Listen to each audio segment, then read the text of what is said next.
L'influenza aviaire, dont nous avons la présence aujourd'hui, est très contagieux entre les palmipèdes.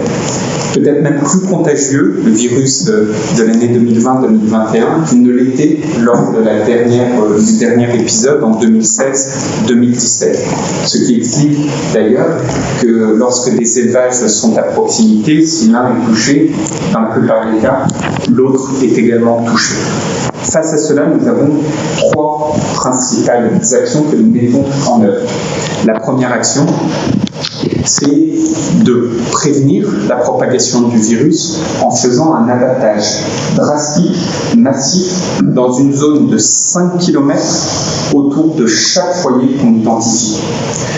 Dans le département des Landes, c'est plus de 600 000 palmipèdes qui ont été abattus. Ici, dans le département du Gers, c'est plus de 50 000 palmipèdes qui ont été abattus. Et évidemment, nous allons continuer à renforcer les capacités d'abattage. J'ai décidé, en lien avec l'interprofession et les élus locaux, de réquisitionner notamment un abattoir ici dans le département du Gers pour pouvoir mener à bien ces opérations.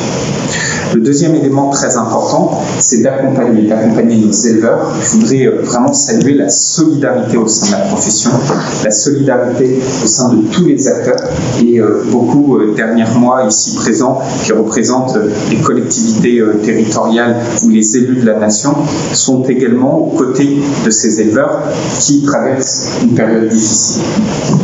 Pour les accompagner, il faut également les accompagner d'un point de vue financier. C'est pourquoi nous avons décidé de mettre en place évidemment des indemnisations. À chaque abattage, il y a une indemnisation totale prise en charge par l'État, mais surtout que cette indemnisation soit rapide, et c'est pourquoi nous avons décidé de procéder par des avances sur les indemnisations pour qu'elles puissent arriver rapidement.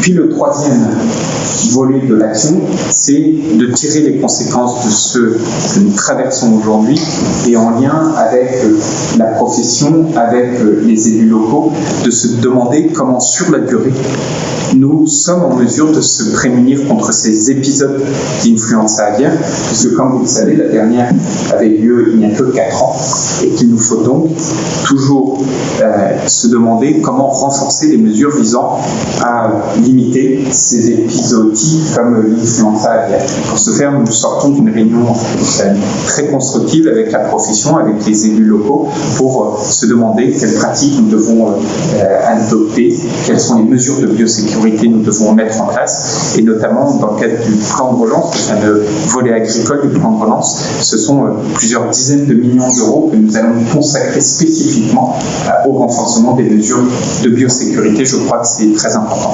Je voudrais vraiment terminer en exprimant mes pensées les plus profondes et vraiment dire à l'ensemble du domaine de l'élevage que l'État, dans toutes ses composantes, au niveau national, au niveau local, mais aussi tous les acteurs, qu'ils soient privés, qu'ils soient institutionnels, de la grande famille de l'élevage, sont aux côtés de nos éleveurs. Derrière moi, vous voyez que tous les élus locaux sont également mobilisés. Il y a aujourd'hui une volonté totale de l'ensemble des pouvoirs publics, de l'ensemble des pouvoirs institutionnels, de l'ensemble des pouvoirs privés, d'accompagner nos éleveurs qui sont dans cette souffrance de voir leurs élevages décimés par ce virus de l'influenza aviaire. Et donc, cela justifie les mesures drastiques que je viens de vous annoncer qui sont très importantes.